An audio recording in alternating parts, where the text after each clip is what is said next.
बच्चों, आज हम भारत के भौतिक संरचना के चैप्टर में आज हम दक्षिण का भारत का जो पठार है उसका अध्ययन करेंगे। यानी दक्षिण का पठार, ये हमारा आज अध्ययन का टॉपिक है। तो चलिए शुरू करते हैं। बच्चों, आपको इसके पहले पढ़ाया जा चुका है कि हमारे उत्तर में ये हिमालय का पर्वतीय क्षेत्र है और ये बीच में ये जो है मैदानी क्षेत्र है। इसे मध्य गंगा का मैदान या मध्य गंगा सतलज का मैदान या भारत का मध्यवर्ती मैदान कई नामों से जानते हैं। और जो तीसरा है संरचना, वो संरचना है दक्षिण के पठार की, जो पश्चिम में तो सीधा है और पूर्व में काफ़ी कटा फटा है और इसके बीच जो है मैदानी क्षेत्र है जिसमें मैदान पाए जाते हैं, जिसे हम समुद्र तटीय मैदान कहते हैं। तो ये जो दक्षिण का पठार है वो कई भागों में इसे हम पढ़ सकते हैं। जैसे ये जो भाग है इसे मालवा का पठार कहा जाता है और ये जो क्षेत्र है इसे रुहेल का पठार और इसे बघेल खंड का पठार कहा जाता है और ये आपका है छोटा नागपुर का पठार। और ये जो उड़ीसा और कर्नाटक के बीच में ये वाला भाग है, उड़ीसा का खासकर ज़्यादा भाग है, तो ये दंडारण्य काले वो पठार है। इस पठार को कहते हैं दंडारण्य पठार। और इसमें ये जो विंध्याचल श्रेणी है, फिर सतपुड़ा श्रेणी है, यहाँ देखिए बीच में नर्मदा और ताप्ती नदियाँ बहती हैं और यहाँ अपना घाटी बना ली है। तो नर्मदा और ताप्ती की जो घाटी है उसके बाद शुरू होता है हमारा दक्कन का पठार। इस पठार को हम क्या कहेंगे? दक्कन का पठार। और यहाँ जो इसके पूर्वी क्षेत्र है, यहाँ जो पठार पाए जाते हैं उन्हें हम तेलंगाना का पठार कहेंगे और जो ये क्षेत्र है इसमें हम कर्नाटक का पठार कहेंगे। इसको हम एक और मैप से समझ सकते हैं। जैसे ये मैप है और इस मैप में आप देखेंगे कि ड्रा करके बताया गया है कि देखिए ये मालवा का पठार हो गया, ये बुंदेलखंड का पठार हो गया और ये बघेलखंड का पठार हो गया और ये छोटा नागपुर हो गया।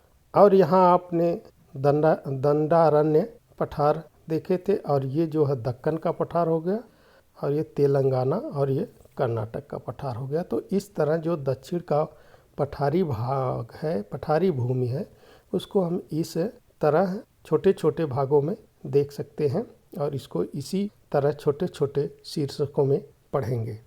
तो आइए देखते हैं प्रायद्वीपी भारत के पठार।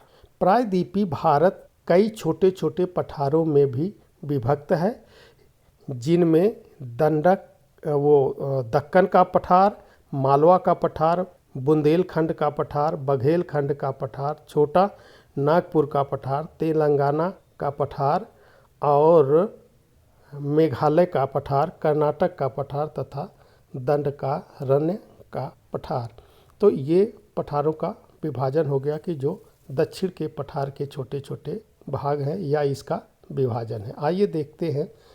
तो ये तो हमने बता ही दिया कि इधर मालवा का पठार है, ये बुंदेलखंड का पठार है और ये जो है आपका बघेलखंड, छोटा नागपुर, दंडाकारण्य का पठार यहाँ है और ये दक्कन का पठार और ये तेलंगाना का पठार और ये कर्नाटक का पठार है। तो आइए देखते हैं कि पहले दक्कन का पठार।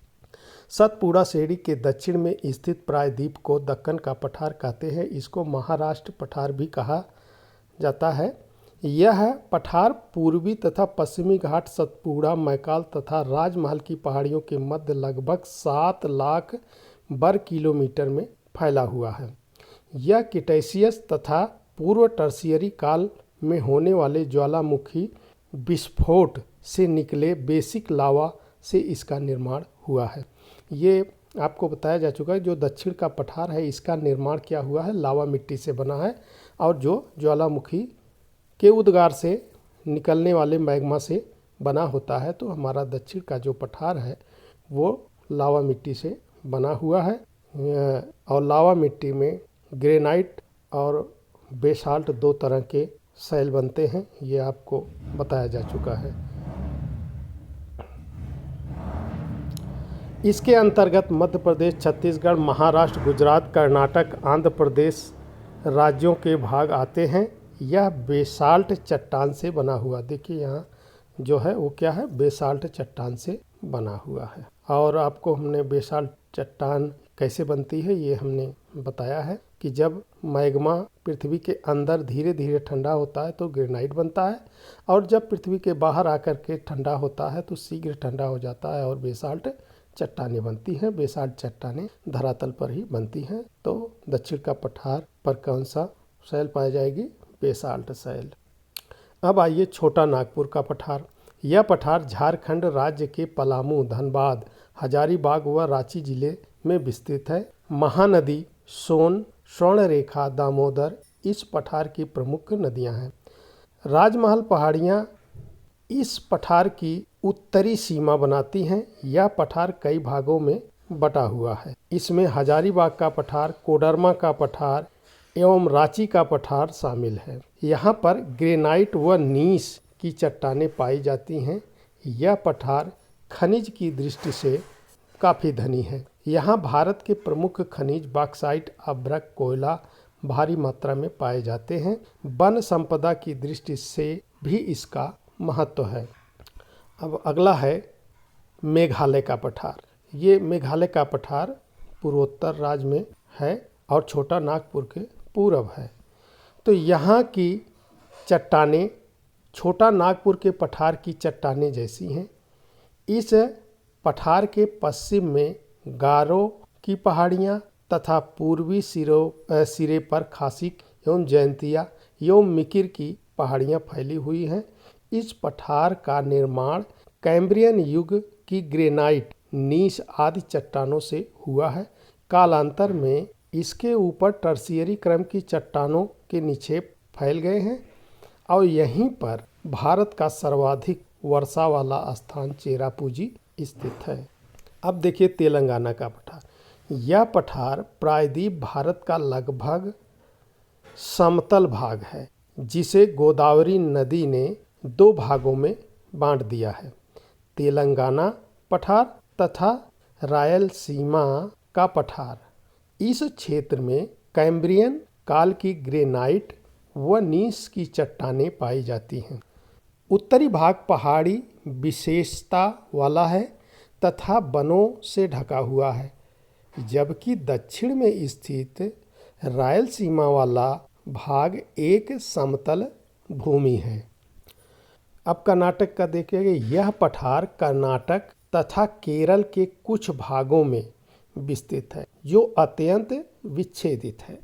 इसका उत्तरी भाग एक उच्च भूमि का चौड़ा पठार है, जहाँ पर कृष्णा व तुंगभद्रा नदियाँ प्रवाहित होती हैं, जबकि इसके दक्षिण भाग को मैसूर का पठार कहते हैं। इस पठार की दक्षिणी सीमा नीलगिरी की पहाड़ियाँ बनाती हैं। भारत का प्रसिद्ध लौह अयस्क क्षेत्र बाबा बूदन की पहाड़ियाँ इसी पठार पर स्थित है। अब देखिए अगला है दंडकारण्य पठार। इसका विस्तार उड़ीसा, छत्तीसगढ़ तथा आंध्र प्रदेश में है। यह एक विषम पठार है, जिसके उत्तरी भाग को दंडकारण्य उच्च भूमि तथा दक्षिणी भाग को दंडकारण्य घाट कहा जाता है। प्रायद्वीप भारत के अन्य प्रमुख पठार जैसे मालवा का पठार, मध्य भारत का पठार, बुंदेलखंड का पठार, बघेलखंड का पठार आदि का वर्णन मध्य प्रदेश की भौतिक भूगोल में किया गया है। ये आप जब NCERT की पुस्तक देखेंगे तो ये उसमें आपको मिल जाएगा, और पुस्तक का नाम है भारत का भौतिक, चैप्टर का नाम है भारत का भौतिक विभाजन। तो उस चैप्टर में आपको ये सब मिल जाएंगे। दक्षिण के पठार का महत्व क्या है, इसको भी देख लीजिए। खनिज संपदाओं से परिपूर्ण प्रायद्वीपीय भारत की देश के आर्थिक विकास में महत्वपूर्ण भूमिका रही है। अपनी अवस्थिति एवं चट्टानों के संगठन के कारण प्रायद्वीपीय भारत को निम्नलिखित महत्ता प्रदान है। देखिए क्या है, भारत का प्रायद्वीपीय प्रदेश धात्विक एवं अधात्विक दोनों प्रकार के खनिजों से परिपूर्ण है। यहाँ लोहा, मैग्नीज, तांबा, बॉक्साइट, क्रोमियम, सोना, चांदी, जस्ता, सीसा, पारा आदि के साथ साथ कोयले, हीरे, अभ्रक, बहुमूल्य पत्थर, संगमरमर, इमारती एवं सजावटी पत्थर की भी प्रचुरता है। भारत का 98% कोयला भंडार प्रायद्वीपीय प्रदेश में ही पाया जाता है। प्रायद्वीपीय भारत का एक बहुत बड़ा भाग काली मृदा से ढका हुआ है। इस मृदा की विशेष गुण इस पर कपास, मिलेट, मक्के, दलहनों, नारंगी और नींबू जात फलों की खेती को प्रोत्साहित करते हैं।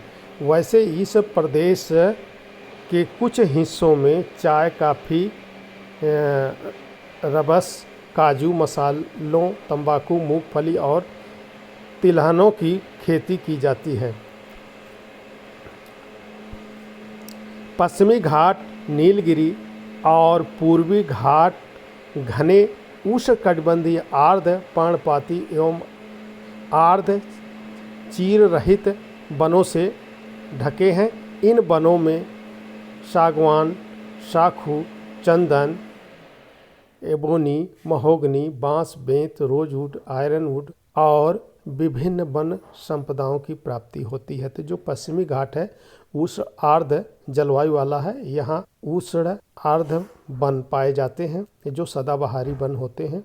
पूर्व दिशा की ओर बहने और बंगाल की खाड़ी में प्रवाहित होने वाली नदियाँ इस प्रदेश में अन्यान्य महाखड्ड जलप्रपातों, क्षिप्रिकाओं का निर्माण करती हैं, जिन्हें जगह जगह पनबिजली उत्पादन के लिए उपयोग में लाया जाता है। पश्चिमी घाट में उद्गमित नदियाँ पनबिजली उत्पादन के लिए विशेषकर उपयोगी हैं तथा इसमें कृषिगत फसलों एवं फलोद्यानों को सिंचाई सुविधा भी उपलब्ध कराती हैं। तो देखिए जो दक्षिण भारत की जो नदियाँ हैं वो देखिए, एक तो दक्षिण भारत कटाफटा महाखड्डों का निर्माण हुआ है, तो उससे जब नदियाँ बहती हैं तो अपने मार्ग में कभी ऊपर से गिरती हैं, कभी सीधे चलती हैं, तो वहाँ तमाम प्रकार के जलप्रपात बनते हैं। जब ऊंचे से और बड़ी मात्रा में पानी गिरता है तो उसे जलप्रपात कहते हैं, और जब यही ऊंचाई कम होती है और पानी की मात्रा भी कम होती है तो उसे क्षिप्रिका कहते हैं।